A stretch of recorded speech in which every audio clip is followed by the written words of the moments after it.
নাস্তা করার পরে চলে গেলাম মোহাম্মদে, আসলাম ছুটি হওয়ার পরে। তো এসেই দেখি আমাদের এইদিকে মাছ ধরা হচ্ছে খালের মধ্যে। দেখেন কত সুন্দর মাছগুলো লাফাচ্ছে, আর ক্যামেরাতে হয়তো ভালোটা বোঝা গেল না। তো তারপরে আমার একটা পার্সেল আসলো আর আমি পার্সেলটা রিসিভ করতে চলে যাই রাস্তায়। দুপুরে খাওয়া দাওয়ার পরে চলে আসলাম আমরা সিপাহীপাড়া। আর সিপাহীপাড়া চলে আসার কারণ হলো আমার ছেলের দাঁতের সমস্যা হয়েছে। আর আগের একটা ভিডিওতে আপনাদের সাথে শেয়ার করেছিলাম মুন্সিগঞ্জ সদরেও দেখিয়েছি ময়দানে। ডাকে দেখানোর পরে ভাবলাম যে আরেকটা ডক্টরের সাথে কনসাল্ট করলে ভালো হয়। তো এসে পড়লাম সিপাহীপাড়া। যেখানেই যাই মোহাম্মদের জন্য কিছু না কিনলেই নয়, আর ওর যেটাই দেখবে সেইটাই বলবে যে এইটা কিনো ওইটা কিনো। পাখির খাঁচাটা আগে একদিন কিনে দিয়েছিলাম, তো আজকে পাখির খাঁচাটা না চেয়ে চাইলো একটা তারা। বলতেছে মা স্টার পেয়েছি, অনেক সুন্দর স্টারটা বাতি জ্বলে। এরপর আবার হাওয়াই মিঠাই খাওয়ার বায়না ধরলো, এরপরে ঝালমুড়িও খেয়েছে। তো যেইটা দেখবে সেইটাই চাইবে, খাক আর না খাক। হাওয়াই মিঠাই শেষমেশ খেতে পারে নাই একটু, তো কি আর করবো, আমি তো আর খেতে পারবো না রাস্তায়। আর ঝালমুড়িও খেতে পারে নাই। আর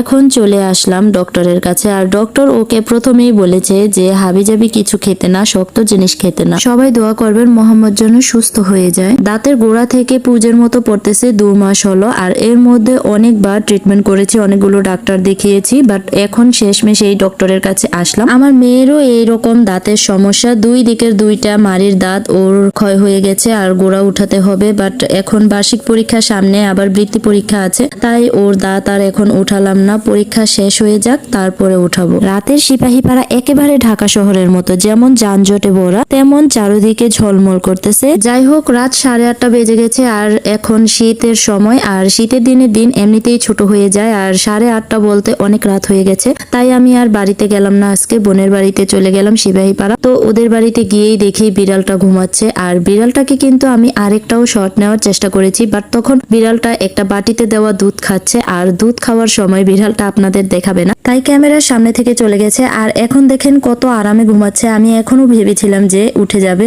এই দেখেন উঠে গেছে। আর তারপরে দেখেন আমি বিড়ালটাকে আবার ঘুম পাড়ানোর জন্য একটু চেষ্টা করলাম। বিড়ালটা কিন্তু তখন ঘুমিয়েও গিয়েছিল। আমি যখন বিড়ালটাকে একটু ছবি তোলার চেষ্টা করছি, বিড়ালটা বলতেছে না না তুলবো না তুলবো না, মানে কেমন যেন করতেছে। ও যেন একেবারে লজ্জা পাচ্ছে, ও এমন ভাবতেছে যে না আমি ছবি তুলবো কেন, ছবি তোলা ভালো না। মিনুকে আমি ঘুম পাড়িয়ে দিচ্ছিলাম, ঘুম পাড়ানি মাসি পিসি বলে। আর এইদিকে কিন্তু মিনু ঘুমাচ্ছে কোথায় জানেন, জামা কাপড় আর জায়নামাজের উপরে। কেন যে এটা এদিক সেদিক ঘুমায়, নিজের জায়গা মতো গিয়ে ঘুমায় না। আসলে ওর সাহসটা অনেক বড় হয়ে গেছে, সবাই আদর করে বলে। বিড়ালের গলায় ঘন্টা দেখতে ভালোই লাগে। আপুদের উদ্দেশ্যে একটা কথা বলি, আজকে দেখতেছেন যে আমার 2 ছেলে মেয়েকে নিয়ে দাঁতের সমস্যায় আমাকে অনেক ভোগান্তিতে পড়তে হচ্ছে, আর ডক্টর দেখাতে হচ্ছে, আর ওরাও অনেক কষ্ট পাচ্ছে দাঁত নিয়ে।